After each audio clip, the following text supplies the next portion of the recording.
Welcome back to another story on Infidelity Tales Lab. Before we begin, tell us, where in the world are you watching from?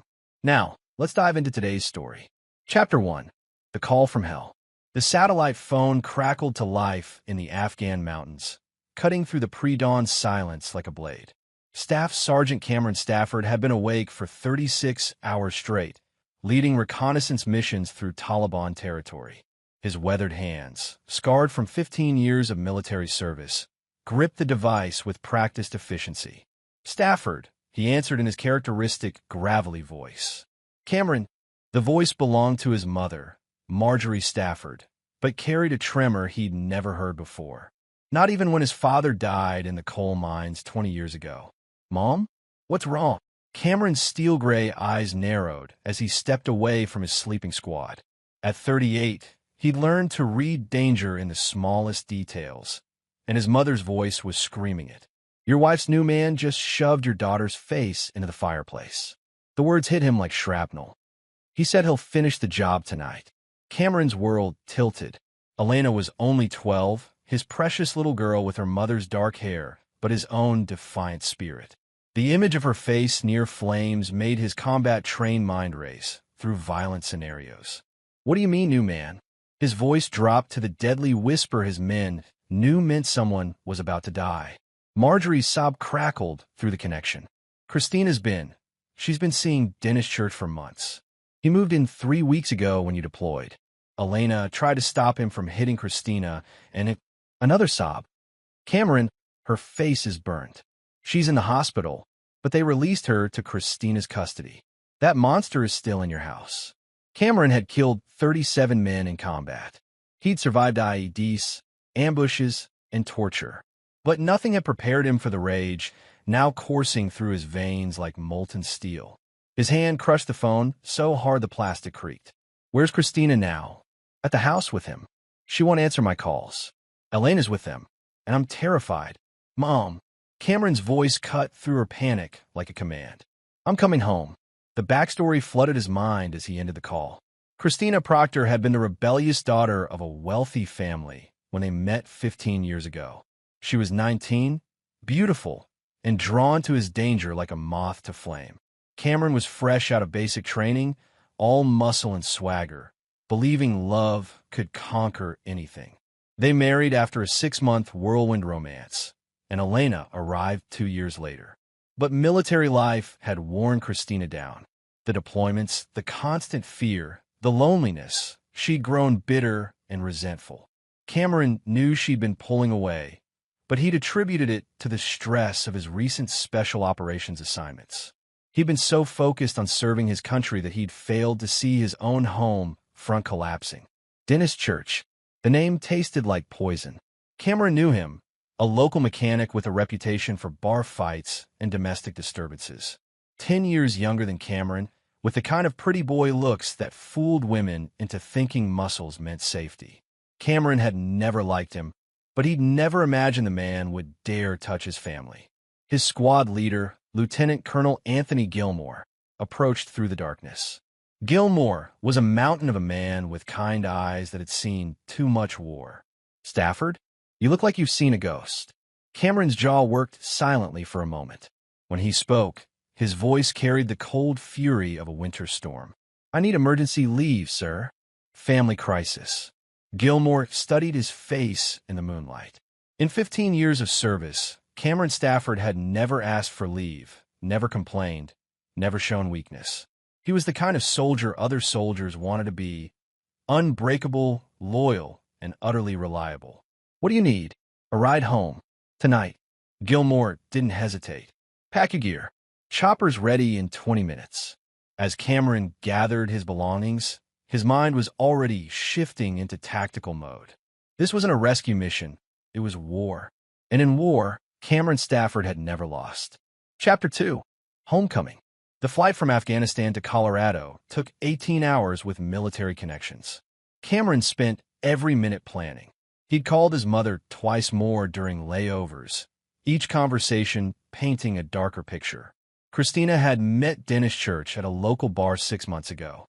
While Cameron was risking his life in the mountains, she'd been playing house with a man who had a sealed juvenile record and a reputation for violence against women. Church had systematically isolated Elena from her friends, turned her mother against her, and now occupied Cameron's home like a conquering force. Elena had suffered second-degree burns on her left cheek when Church shoved her face first into the fireplace grate. The official story was an accident, but Elena had whispered the truth to her grandmother during a brief hospital visit. Church had been drinking, Christina had tried to leave, and Elena had stepped between them. His response was to grab the 12-year-old by the hair and demonstrate what happened to little bitches who don't know their place. Cameron's hands clenched into fists that could break concrete as he stared out the airplane window. He'd spent 15 years following rules of engagement, protecting civilians, fighting with honor. But honor was a luxury he could no longer afford. The plane touched down at Denver International at 11:47 p.m. Cameron retrieved his duffel bag and the locked case containing his personal weapons, items the military quietly allowed special operations soldiers to transport. He'd built a reputation as a man who solved problems permanently, and he'd need every tool at his disposal. Marjorie met him at the airport, her normally pristine appearance disheveled with worry. At 65, she was still the tough coal miner's wife who'd raised Cameron alone after his father's death. But tonight, she looked fragile. "How is she?" Cameron asked without preamble as they walked to her car. "Scared. Hurting.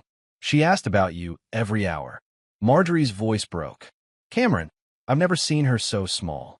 She flinches when men speak too loud now." The rage in Cameron's chest crystallized into something colder and infinitely more dangerous. "Where are they now?" "Your house. I drove by an hour ago. Church's truck is still there." She paused. "Cameron, what are you planning to do?" He met her eyes in the dim parking garage lighting. "Whatever it takes." The drive to his house took 30 minutes through empty suburban streets. Cameron's neighborhood was middle-class military housing, well-maintained lawns, American flags, the kind of place where people minded their own business but looked out for each other's families. His house sat on a corner lot, isolated enough for privacy, but visible enough that neighbors would notice unusual activity. As they drove past, Cameron cataloged the tactical situation. Church's red pickup truck dominated the driveway. The living room lights were on, casting shadows through curtains Cameron had hung himself 5 years ago. His daughter was inside that house with a man who'd already proven his willingness to hurt children. "Drop me at the end of the block," Cameron said quietly. "Cameron, Mom." His voice carried the absolute authority of a battlefield commander. "Go home. Lock your doors. Don't answer the phone unless it's me. This ends tonight." Marjorie looked at her son, really looked at him, and saw something that made her shiver. This wasn't the idealistic young man who'd enlisted to serve his country. This was a weapon, forged by war and betrayal into something lethal. She kissed his cheek and whispered, "Be careful." Cameron stepped out into the Colorado night, every sense alert. He'd spent years learning to move through hostile territory, and his own neighborhood had become exactly that. As he approached his house through the shadows, he could hear voices through an open window, Christina's sharp tone and a man's deeper voice responding with crude laughter. His home, his daughter, his life, all of it contaminated by a man who thought violence made him strong. Cameron Stafford was about to teach Dennis Church the difference between a bully and a warrior. Chapter 3: Assessment and Infiltration. Cameron circled his own house like a predator studying prey. 15 years of special operations had taught him patience. The difference between a successful mission and a dead soldier was often measured in minutes of careful observation. The house was a 2-story colonial he'd bought with military savings and pride. Every board, every nail, every security measure was his handiwork. He knew which floorboards creaked, which windows were easier to open, where the sight lines were best. Church might be living there, but this was Cameron's territory. Through the kitchen window, he could see into the living room. Christina sat on the couch, still beautiful at 34, but wearing makeup that couldn't quite hide a bruise on her jaw. She was thinner than he remembered, with the hollow look of a woman living in constant tension. Dennis Church dominated the space like a conquering animal marking territory. At 28, He was all swagger and casual cruelty, wearing Cameron's favorite chair like a throne. Beer bottles littered the coffee table, and Cameron's military commendations had been removed from the mantel, replaced with nothing. But it was Elena's absence that sent ice through Cameron's veins. His daughter should have been visible from this angle if she was in the living room. Either she was hiding upstairs or— "Elena, get down here." Church's voice carried clearly through the window. "Your mama's boyfriend wants to talk to you." Cameron watched his daughter appear at the top of the stairs. Even from a distance, he could see the bandage covering the left side of her face. She moved slowly, fearfully, like an animal expecting another blow. "Elena, honey, please just come down." Christina's voice carried exhaustion and defeat. "Dennis just wants to apologize." The 12-year-old descended the stairs with visible reluctance. Cameron's trained eye cataloged everything. The way she favored her left side, the defensive posture, the quick glances toward escape routes. His little girl had learned to move like a combat veteran. "Come here, sweetheart." Church's voice was sickeningly sweet. "Uncle Dennis wants to make sure we're all friends." Elena approached to within arm's reach, but no closer. Smart girl. She'd learned to gauge striking distance. "See, here's the thing," Church continued, and Cameron could hear the alcohol in his voice. "Your daddy's not coming back. This is my house now, and you're my little girl.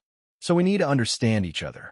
Cameron's hand moved instinctively to the knife on his belt. Through the window, he watched Church lean forward in the chair, his chair. "You tell anybody about our little accident yesterday, and next time it won't be just your face. You understand me?"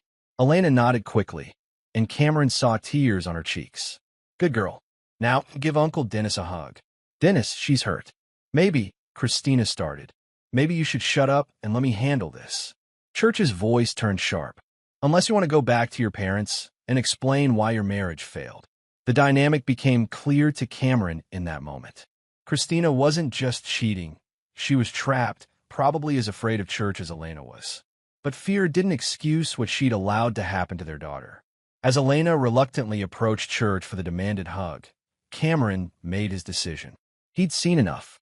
Moving with the silent precision of a night raid, he approached the back door. The spare key was still hidden under the loose brick where he'd left it.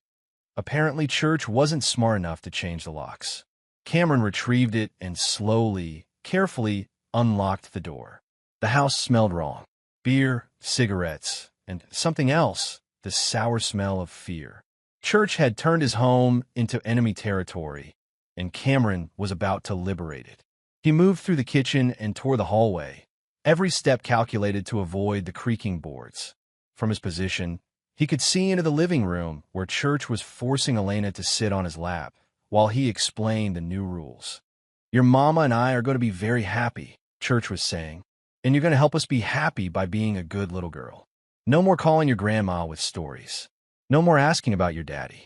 He's not coming back because he doesn't want you anymore." Elena's small voice cut through Cameron like a blade. "My daddy does want me. He loves me." Church's hand moved to grip her arm, and Cameron saw his daughter wince. "Your daddy is a loser who cares more about playing soldier than taking care of his family. If he really loved you, he'd be here instead of—" "Instead of what?" The voice came from the hallway, calm and conversational. Church's head snapped around, and Christina gasped. Cameron Stafford stepped into his living room like death itself. He was still wearing his combat fatigues, and 15 years of war had carved his face into something that made strong men step aside. His gray eyes moved from Church to Christina to Elena with the clinical assessment of a sniper acquiring targets. "Daddy," Elena tried to stand, but Church's grip on her arm tightened. Well, Church said, his voice carrying false bravado. "Look what crawled back from the desert. We weren't expecting you." Cameron's eyes locked onto the hand gripping his daughter's arm. "Take your hands off my child. Actually, I think we need to have a conversation about whose child she is now." Church pulled Elena closer, and she whimpered. "See, her mama and I have been making some changes around here. Maybe you should talk to your lawyer before." Cameron moved.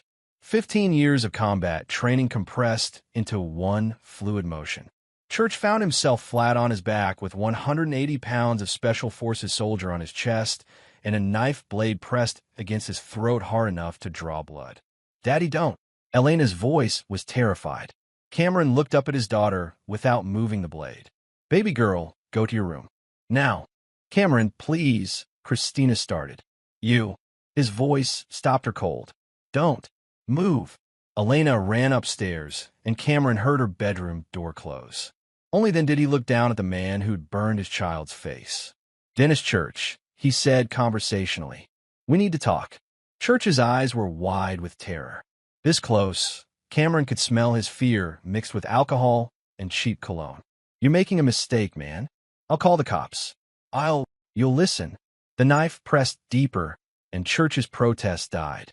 "You put your hands on my daughter. You burned her face. You threatened to finish the job." Cameron's voice never rose above a whisper. "Do you understand what that makes you?" Church tried to speak, but could only manage a strangled sound. "It makes you dead," Cameron continued. "The only question is how long it takes, and how much you suffer first." From a couch, Christina found her voice. "Cameron, stop. You can't just..." "Can't what?" He looked at her without moving from Church's chest. "Can't protect my daughter? Can't defend my home? Can't deal with the man who's been terrorizing my family while I was serving my country? I'm calling the police." Christina reached for her phone. "Go ahead." Cameron's voice was absolutely calm. "Call them. Explain why there's a man in my house who's been abusing my child. Explain why you let happen. Explain why you chose this piece of garbage over your own daughter's safety." Christina's hand froze on the phone. Cameron looked back down at Church. "Here's what's going to happen. You're going to get up, walk out of my house, and never come back. You're going to leave town tonight and never contact my wife or daughter again. Because if I see you again, if I hear you've spoken to them, if you so much as drive down this street." The knife pressed deeper. "I will hunt you down and show you what 15 years of war teaches a man about pain." Church nodded frantically. Cameron stood up and stepped back, but his hand remained on the knife handle. "Get out." Church scrambled to his feet, blood trickling from the shallow cut on his throat. He looked at Christina desperately. "Christina, you can't let him." "She's not letting me do anything," Cameron interrupted. "She's choosing. Her husband and daughter, or the man who burns children's faces." He looked at his wife. "Choose now." The silence stretched like a wire about to snap. Then Christina spoke, and her words shattered Cameron's world completely. "Dennis, wait." She stood up, moving to Church's side. "Cameron, you can't just come back and expect everything to be the same. We've moved on. Elena will adapt. This is our life now." Cameron stared at his wife, the woman he'd loved for 15 years, the mother of his child, and saw a stranger. "You're choosing him?" "I'm choosing stability over a man who's never home, who cares more about the military than his family, who thinks violence solves everything. He burned our daughter's face. It was an accident." "Bullshit." The word exploded from Cameron with such force that both Christina and Church stepped backward. "She told my mother exactly what happened." He shoved her face into the fireplace and threatened to finish the job. "Elena exaggerates." "Get out." Cameron's voice dropped to absolute zero. "Both of you, get out of my house." "This is my house too," Christina said. "I have rights." Cameron looked at his wife, really looked at her, and saw something that made his heart turn to stone. She wasn't just defending Church out of fear or confusion. She genuinely believed she'd made the right choice. She'd chosen a man who hurt their child over the father who'd spent 15 years providing for them. "You have 1 hour," he said quietly. "Pack whatever you want and leave. Elena stays with me." "Like hell." "Elena is 12 years old with burns on her face from the man you're defending. What judge do you think will award custody to the mother who chose her abuser over her child's safety?" Christina's face went white as the legal reality hit her. Church, emboldened by her support, took a step forward. "You can't just kick us out. I live here now." Cameron smiled, and the expression was terrifying. "You're right. Let me correct that." He pulled out his phone and dialed 911. "Yes, I'd like to report a home invasion. A man named Dennis Church broke into my house and assaulted my 12-year-old daughter. He's still here, and I'm detaining him until police arrive." Church's eyes went wide. That's not, you can't. Can't what? Tell the truth. Cameron looked at him with casual menace. You want to call your lawyer from jail and explain the burn marks on a child's face? You want your name in the newspaper as the man who abused a soldier's daughter while he was deployed. The color drained from Church's face as he realized the trap.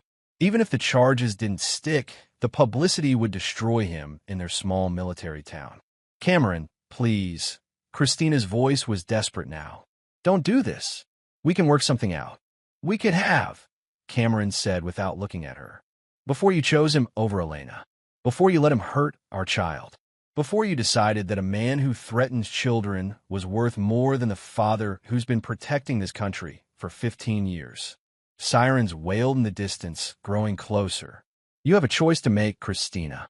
Leave with him now, or stay and explain to the police why you've been harboring a child abuser. But either way, Elena stays with me. The sirens were getting louder. Church grabbed Christina's hand. We have to go. Now. Cameron watched his wife hesitate for one agonizing moment. Then she grabbed her purse and followed Church toward the door. As they reached the threshold, Cameron called out one last time. Christina.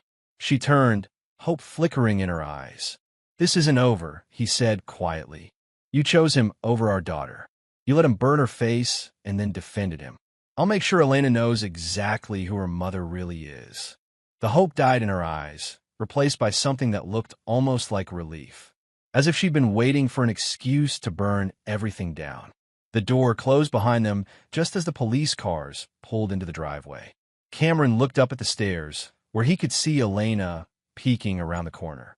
It's okay, baby girl, he called softly. Daddy's home. But even as he said it, Cameron knew nothing would ever be okay again.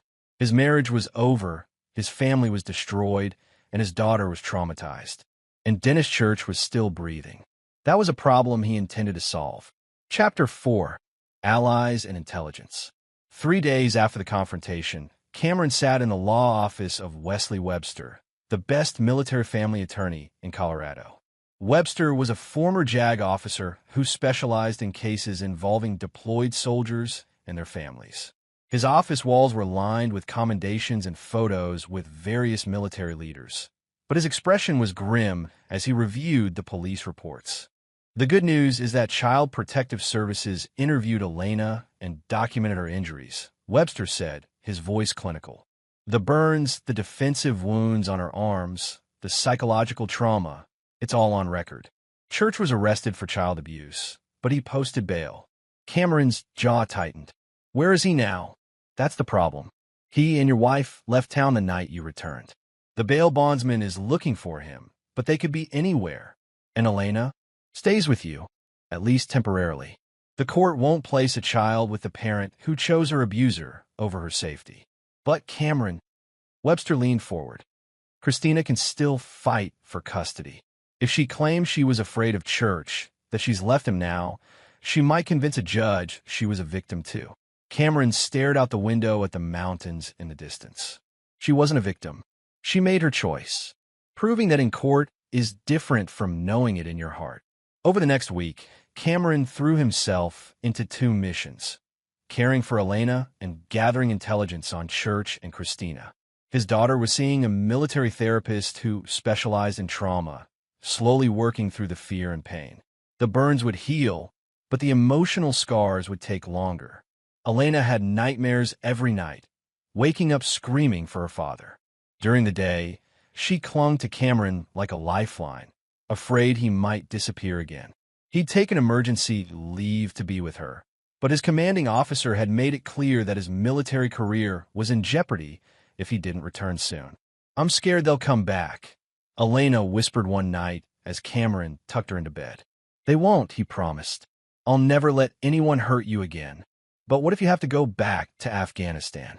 Cameron looked at his daughter, his brave, damaged little girl, and made a decision that would change everything. I'm not going back, baby. Daddy's staying home now. The next morning, Cameron called his commanding officer and submitted his resignation from the Army. 15 years of service, a distinguished career, a pension, all of it secondary to his daughter's safety. Meanwhile, his investigation into Church was bearing fruit. Cameron had called in favors with military intelligence contacts, former Special Forces soldiers now working in private security, and old friends in law enforcement. The picture that emerged was worse than he'd imagined. Dennis Church wasn't just a violent man. He was a predator who'd been escalating for years. His sealed juvenile record included arrests for animal cruelty and assault. As an adult, he'd been fired from 3 jobs for harassment and had restraining orders filed by 2 ex-girlfriends. He was exactly the kind of man who targeted vulnerable women and their children. But it was the call from Fernando Goodrich, a former Delta Force operator now working as a private investigator, that gave Cameron the leverage he needed. "Found them," Fernando said over the phone. "Church and your wife are in Reno, Nevada, living in a cheap motel and running low on money. But Cameron, there's something else you need to know." Cameron waited. Church has been in contact with a man named Luis Ellison. Ellison runs girls for a casino owner. Young girls, if you know what I mean. Word is Church owes him money from gambling debts and is looking for ways to pay it back. The implication hit Cameron like a physical blow. "Elena, that's my read. Church is the kind of guy who'd sell his own mother if the price was right. And a 12-year-old girl from a military family." Fernando's voice trailed off. Cameron felt something cold and predatory uncoil in his chest. Church wasn't just an abuser. He was planning to traffic his daughter. "Fernando, I need everything you can get me on Luis Ellison. Addresses, routines, associates, weaknesses. Everything. Cameron, what are you planning?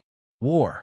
The next phase of Cameron's investigation took him into the darkest corners of his network.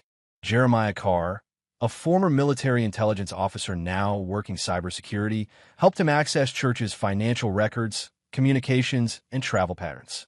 What they found confirmed Cameron's worst fears. Church had been planning Elena's abduction for weeks before Cameron returned. He'd researched prices for young girls in various trafficking networks, made contact with buyers, and even scouted routes from Colorado to Mexico. Christina either didn't know or didn't care. Her phone records showed constant fights with Church about money and increasingly desperate attempts to contact her wealthy parents.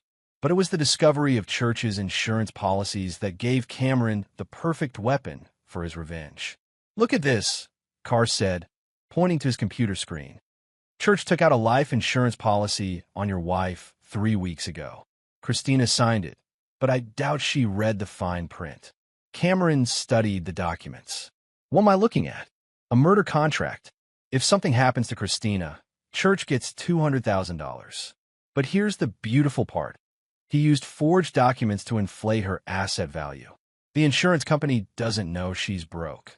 The plan began forming in Cameron's mind like a military operation. Church thought he was the predator, but he'd made a fatal mistake. He'd threatened a soldier's child. Cameron's phone rang. The caller ID showed his mother's number. "Cameron, Elena's asking for you. She had another nightmare." "I'll be right there, Mom." He looked at Carr. "Keep digging. I want to know everything about Church's network, his debts, his fears. Everything." As Cameron drove home to comfort his daughter, he was already 3 steps ahead of his enemies. Church and Christina thought they were safe in Nevada, beyond his reach. They had no idea they were actually trapped in a cage of their own making. And Cameron Stafford was about to spring the trap. Chapter 5, The Setup. 2 weeks later, Cameron received the call he'd been waiting for. Timothy Schroeder, a former Special Forces demolitions expert who now worked as a security consultant for various interests, had found a perfect opening. "Church is in debt to Luis Ellison for $60,000, Schroeder reported. "Gambling, cocaine, and some other expensive habits. Ellison's crew is putting pressure on him. They want their money by the end of the month or they're taking it out of his hide." Cameron absorbed this information while watching Elena practice piano in their living room. She was getting better, sleeping through most nights now, but she still flinched when men spoke too loudly. Every day, she lived with fear was another debt Church owed. What about Christina? She's trying to get money from her parents, but they've cut her off. Apparently, they found out about Church and decided their daughter made her choice. She's working as a cocktail waitress at a casino, but it's barely enough for rent. Perfect. Cameron's voice was calm, but his eyes were cold as winter steel. "Here's what we're going to do. The plan Cameron laid out was elegant in its simplicity and brutal in its effectiveness. It would destroy Church and Christina while staying within the bounds of plausible deniability. More importantly, it would ensure they could never threaten Elena again. Phase 1 involved Gerard Porter, another former special operations soldier who now worked as a con artist specializing in financial fraud. Porter would approach Church with an opportunity to make easy money, a fake drug deal that would put Church in debt to extremely dangerous people. Phase 2 would use Christina's desperation against her. Cameron had Fernando Goodrich pose as a private investigator working for her parents, offering to help her escape Church in exchange for testimony about his abuse of Elena. The testimony would be real. Cameron wanted every detail of Church's crimes on record, but the escape would lead Christina directly into Cameron's trap. Phase 3 was the most dangerous. Cameron would personally ensure that Church faced consequences for his crimes. Consequences that would be permanent and untraceable. "This is dark, even for us," Schroeder said after Cameron finished explaining. "You sure about this?" Cameron looked at Elena, who was struggling with a difficult passage. Her left hand still trembled slightly from nerve damage caused by the burns. "He hurt my daughter and threatened to finish the job. He planned to sell her to human traffickers. I'm not just sure. I'm looking forward to it." The operation began 3 days later when Porter approached Church at a Reno casino bar. Porter was a master at reading marks, and Church was exactly the kind of arrogant, desperate man who fell for get-rich-quick schemes. "I hear you're looking for work," Porter said, sliding onto the bar stool next to Church. Church looked him over suspiciously. Porter was dressed like a successful businessman. Expensive suit, gold watch, the kind of confidence that came with money. "Depends on the work. Simple courier job. Drive a package from here to Los Angeles. No questions asked. $5,000 for 1 day's work." Church's eyes lit up. "What kind of package?" "The kind you don't ask about," Porter said with a meaningful look. "But it's worth a lot to certain people, and they pay well for discretion." Over the next hour, Porter spun a story about high-stakes drug distribution that was pure fiction but sounded authentic to Church's limited criminal experience. By the end of the conversation, Church was convinced he'd found his solution to the Ellison debt. "When do we do this?" Church asked. "Tomorrow night. But here's the thing. This organization doesn't tolerate failure. You take their money, you deliver their product, or you disappear. Permanently." Church nodded eagerly, already counting the money in his head. Meanwhile, Fernando Goodrich was approaching Christina at the casino where she worked. He'd been watching her for days, noting her exhaustion, her growing fear of Church's increasingly violent mood swings, her desperate phone calls to friends and family begging for money. "Christina Stafford?" Goodrich approached her during her break. She looked up from her cigarette with suspicious eyes. "Who's asking?" "My name is Fernando Goodrich. I'm a private investigator working for your parents." Christina's facade cracked slightly. "My parents. They're concerned about you and their granddaughter. They've hired me to help you escape your current situation safely." For a moment, hope flickered in Christina's eyes. Then it died as reality set in. "They disowned me. They said a lot of things in anger. But Elena is their granddaughter, and they've seen the photos from the hospital." Goodrich let that sink in. "They want to help you start over, away from Dennis Church. But they need something in return." "What?" "The truth. Everything that happened to Elena, everything Church has done. They want a full statement they can use to ensure he never gets near their granddaughter again." Christina looked around the casino, at the flashing lights and desperate gamblers, at the life she'd traded her family for. "What would happen to Dennis?" "That depends on what you tell me. But if you're honest about what he did to Elena." Goodrich shrugged. "Well, child abusers don't do well in prison."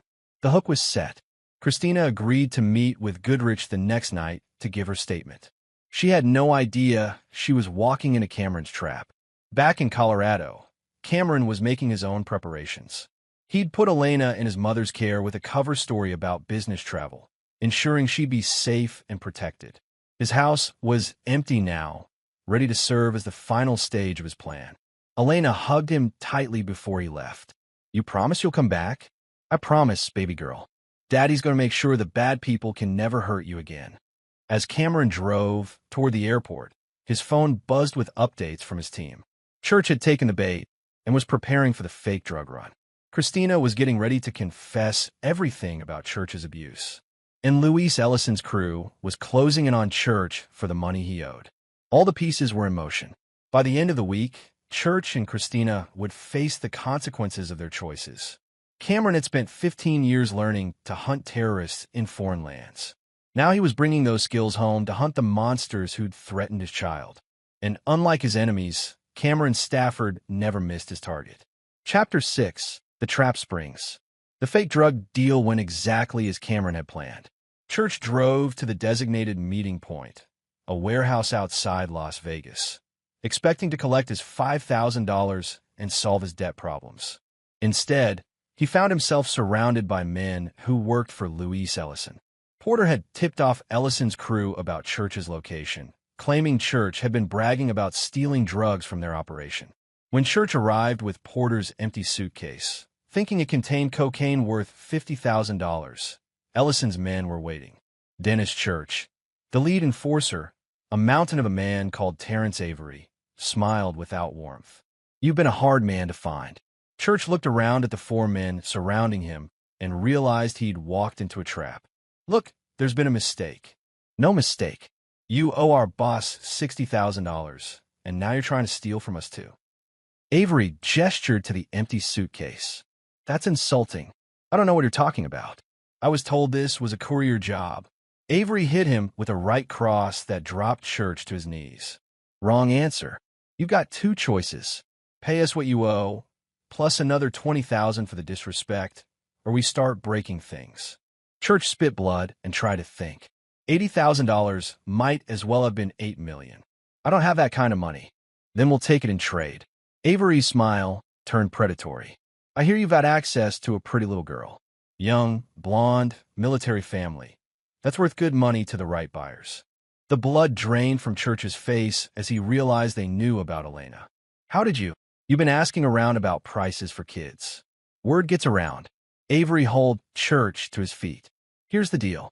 You deliver the girl to us, and we'll call your debt even. You've got 48 hours. "I can't. She's not here. She's with her father." "Then you better figure out how to get her away from Daddy." Avery's voice was casual death. "Because if you don't, we're going to start with your girlfriend and work our way up to parts you really don't want to lose." As Church stumbled away from the warehouse, bleeding and terrified, he had no idea he'd just been maneuvered exactly where Cameron wanted him. The debt was real, but Ellison's crew had been fed information designed to make them fixate on Elena. Now Church was desperate enough to try anything. Meanwhile, Christina was sitting in a hotel room with Fernando Goodrich, spilling everything about her relationship with Church. The digital recorder captured every detail. How Church had systematically isolated her from friends and family, how he'd become increasingly violent, and finally, the night he'd burned Elena's face. He grabbed her by the hair, Christina said, tears streaming down her face. "She was trying to protect me. And he shoved her face right into the fireplace grate. And when she was screaming, he said next time he'd put her all the way in." Goodrich kept his expression neutral, but inside he was thinking about his own daughter, safe at home in Colorado. "What did you do?" "Nothing." The word came out as a broken whisper. "I was so scared. He said if I called for help, he'd kill her. Kill both of us. So I took her to the hospital and said it was an accident. And when your husband came home," Christina's face crumpled, "I chose Dennis.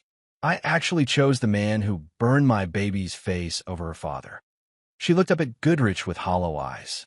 "What kind of mother does that make me?" "The kind who is scared," Goodrich said gently, "but also the kind who's ready to make it right." After 3 hours of testimony, Goodrich had enough evidence to put Church away for decades. But Cameron's plan was bigger than prison time. "There's one more thing," Goodrich said as he packed up the recorder. "Your parents want you to call your ex-husband. Apologize to Elena. Try to start making amends. Cameron will never forgive me. Maybe not, but Elena deserves to hear from her mother that she's sorry." Christina nodded and dialed Cameron's number with shaking hands. Cameron was sitting in a rental car outside the hotel when his phone rang. He'd been watching the building, coordinating with his team, waiting for this moment. "Christina," he answered without emotion. "Cameron, can I talk to Elena?" "Elena's asleep. She has nightmares, about the man you chose over her father." Christina sobbed into the phone. "I'm sorry. I'm so sorry. I just gave a statement to a private investigator. Everything Dennis did to her, all of it. I want him to pay." Cameron's voice remained cold. "Too late for that. Please, Cameron. I know I can't fix this, but I want to try. I want to protect her now. Where's Church?" "He left this morning. Said he had business in Las Vegas." "Cameron, he's been talking about Elena, about getting her back. I think he's planning something. I know exactly what he's planning." Cameron's voice carried a deadly promise. "And I'm ready for him." Church returned to their motel room at 2 a.m., drunk and desperate. He found Christina packing her clothes. "Where the hell do you think you're going?" "Away from you." Christina didn't look up from her suitcase. "I called Cameron. I told him everything you did to Elena." Church grabbed her arm and spun her around. "You did what? I'm not protecting you anymore. You're a monster, and I was a fool for thinking." Church backhanded her across the face, sending her crashing into the dresser. "You stupid bitch. Do you have any idea what you've done?" Christina tasted blood and realized this was how it ended, with the truth. "I've done what I should have done months ago." "Well, you just signed Elena's death warrant." Church pulled out his phone and showed her a text message from Ellison's crew. "These people want your daughter, and thanks to your big mouth, I'm going to give her to them." For the first time since choosing Church over her family, Christina felt real clarity. She lunged for Church's phone, desperate to delete the message, to somehow undo the danger she'd helped create. Church caught her wrist and twisted until she heard bones crack.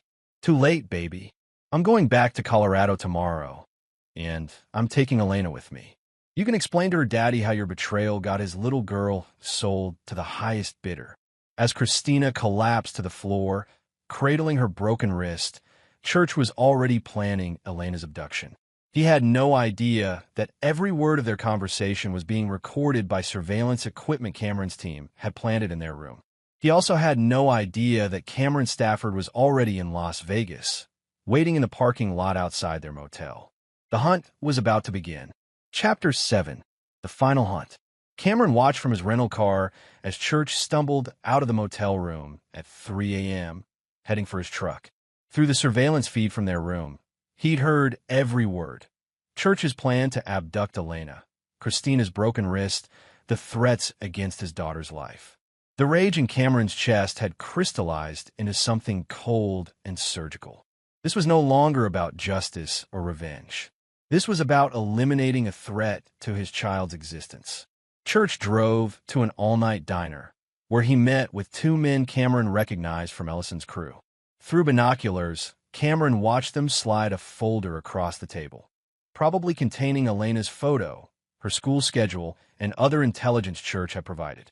Cameron made a decision that would haunt him for the rest of his life. He pulled out his phone and sent a single text message to Fernando Goodrich. "Execute Phoenix Protocol." Phoenix Protocol was their code for the final phase of the operation, the phase that would ensure Church and Christina could never threaten Elena again. It was also the phase that would make Cameron a killer outside the sanctioned boundaries of war. An hour later, Church's truck broke down on a lonely stretch of Nevada highway.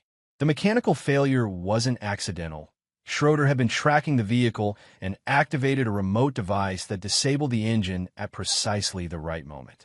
When Church called for a tow truck, the voice that answered belonged to Jeremiah Carr. "AAA Roadside Assistance. We can have someone out there in about an hour." "An hour? Look, this is an emergency." "Best we could do, sir. Dispatcher says you're in a pretty remote area."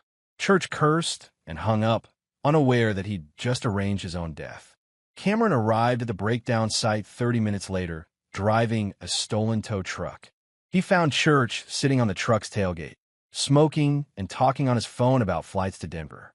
"Thank God," Church said as Cameron pulled up. "I thought you guys forgot about me." Cameron stepped out of the tow truck wearing coveralls and a baseball cap pulled low. In the darkness, Church couldn't see his face clearly. "Let's take a look at your engine," Cameron said, walking around to the front of Church's truck. Church followed, Still talking. I need to get to Denver as fast as possible. There's a situation with my stepdaughter. Cameron spun around and drove his fist into Church's solar plexus, doubling him over. As Church gasped for air, Cameron grabbed him by the throat and lifted him off the ground. "Dennis Church," Cameron said quietly. "Remember me?" Recognition flooded Church's eyes just before Cameron threw him to the ground. "You burned my daughter's face," Cameron said, circling Church like a predator. "You threatened to finish the job. You planned to sell her to human traffickers." Each sentence was punctuated by a kick to Church's ribs. "And you thought you could run away and hide in Nevada."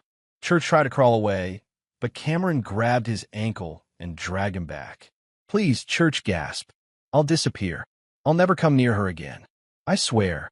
"You're right," Cameron said, pulling out the knife he'd held to Church's throat weeks ago. "You'll never come near her again." What happened next took place in the darkness of the Nevada desert, witnessed only by the stars and a man who'd spent 15 years learning efficient ways to end human lives. When Cameron drove away an hour later, Dennis Church had simply vanished, another missing person in a state where people disappeared regularly. His body would never be found, buried deep in a mine shaft that had been abandoned for decades. Back at the motel, Christina was packing the last of her belongings when Fernando Goodrich knocked on her door. "Mrs. Stafford, I have news about the Church situation." Christina opened the door with her good hand, her broken wrist wrapped in a makeshift sling. "What kind of news?" "Dennis Church is gone. Permanently." Something in Goodrich's tone made Christina step backward. "What do you mean, gone?" "I mean he'll never hurt your daughter again. He'll never hurt anyone again." Christina's face went white as the implication hit her. "Cameron killed him." "Cameron was never here," Goodrich said calmly. "According to all official records, he's been in Colorado taking care of Elena. You, on the other hand, were the last person seen with Church. You had a public fight, he hit you, and then he disappeared. You going to frame me for murder? I'm going to give you a choice." Goodrich stepped into the room and closed the door. "Choice 1. You disappear too. Leave the country, change your name, and never contact Elena or Cameron again. In exchange, Church's body is never found, and you're free to start over somewhere else. And choice 2. You fight for custody of Elena. You claim you were a victim, that you've changed, that you deserve another chance. And in response, we release the surveillance recordings of you choosing Church over Elena, defending him after he burned her face, and helping him plan her abduction." Christina sank onto the bed, the weight of her choices finally crushing her. "You recorded everything? Everything, including Church's plan to sell Elena to traffickers and your knowledge of it." Goodrich's voice was merciless. "What jury do you think will give custody to a mother who helped plan her own daughter's sex trafficking?" The silence stretched between them like a grave. "There's also the matter of the life insurance policy Church took out on you," Goodrich continued. "The one with the forged documents inflating your asset value. Insurance fraud is a federal crime." Christina looked up with hollow eyes. "How long do I have to decide?" "The next flight to Mexico leaves in 4 hours. There's a passport and $10,000 in this envelope." He placed it on the dresser. "After that, the choice is made for you." As Goodrich left the room, Christina stared at the envelope that represented her only chance at freedom. She thought about Elena, her daughter's burned face, her nightmares, her desperate need for safety and love. For the first time in months, Christina made a choice that put Elena's needs before her own. Chapter 8. Blood Price. 3 hours later, Cameron stood in the Denver airport watching security footage of Christina boarding a flight to Mexico City.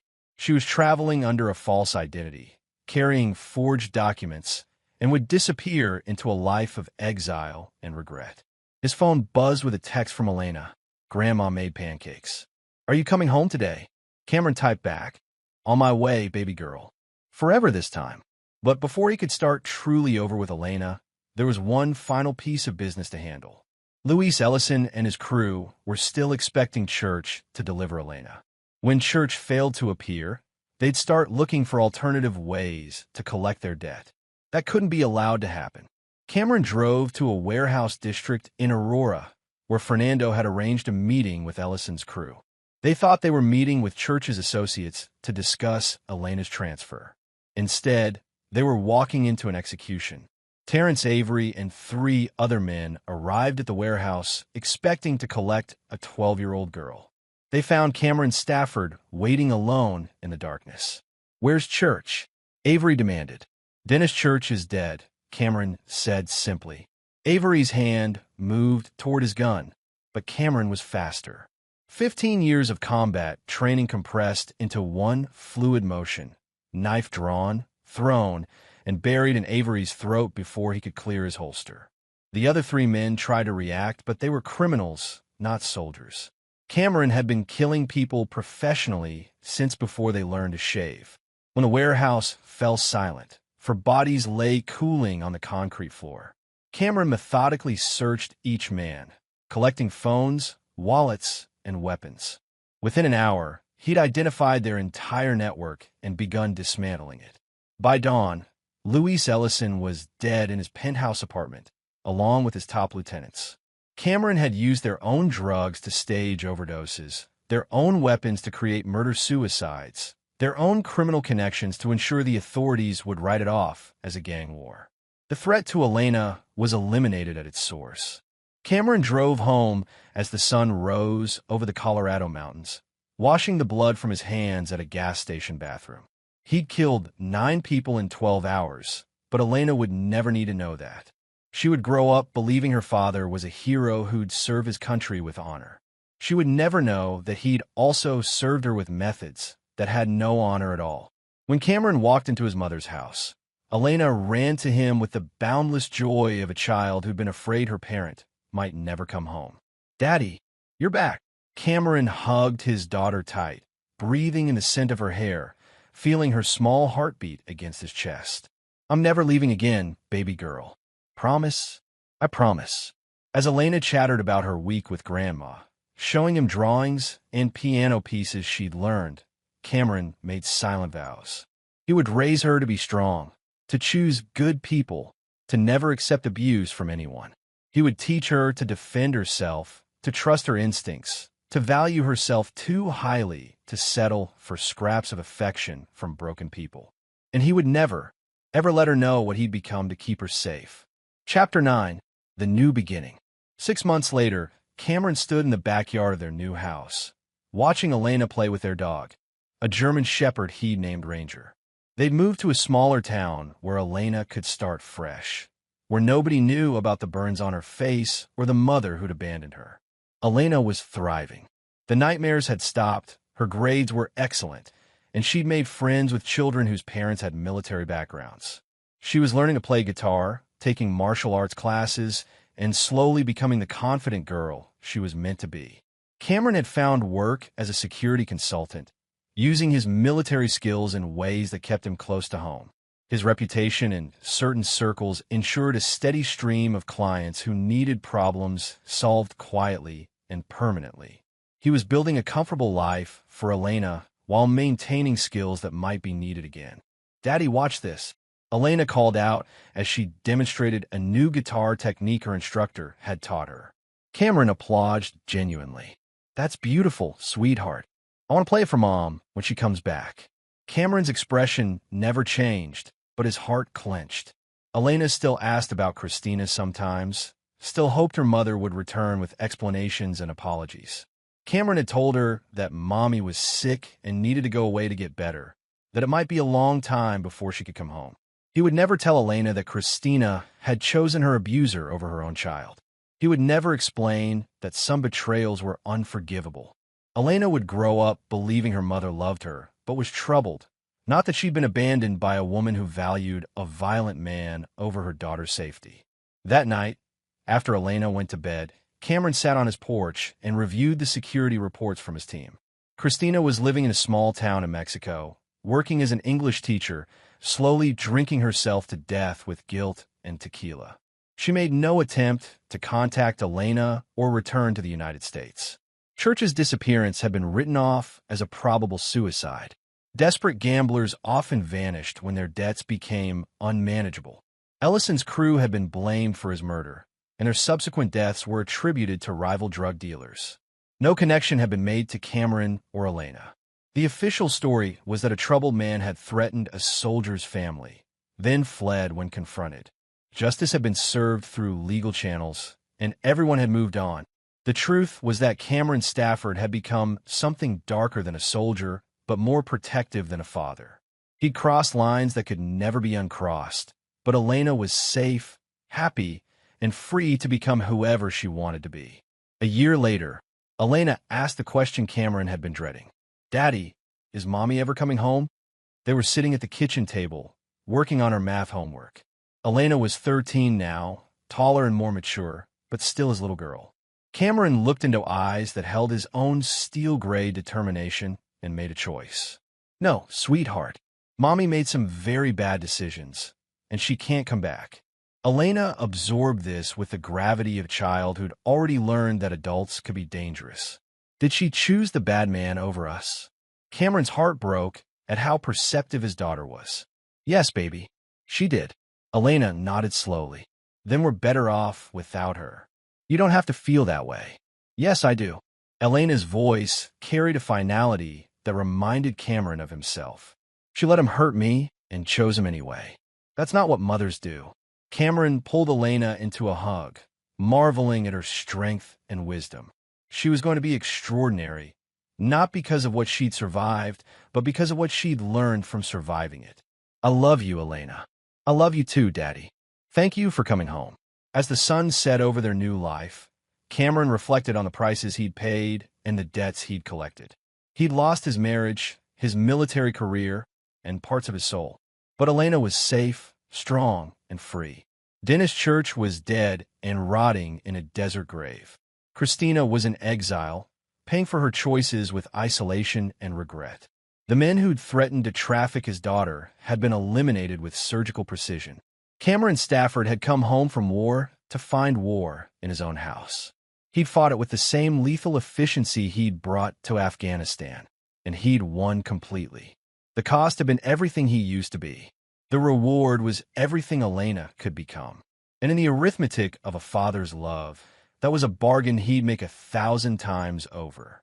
Elena's laughter drifted through the house as she played with Ranger in the backyard, and Cameron smiled. His daughter was home, safe and happy. The war was over. He had won. And there you have it. Another story comes to an end. What did you think? I'd love to hear your thoughts in the comments below. If you enjoy this story, consider joining our community by subscribing. It means the world to us.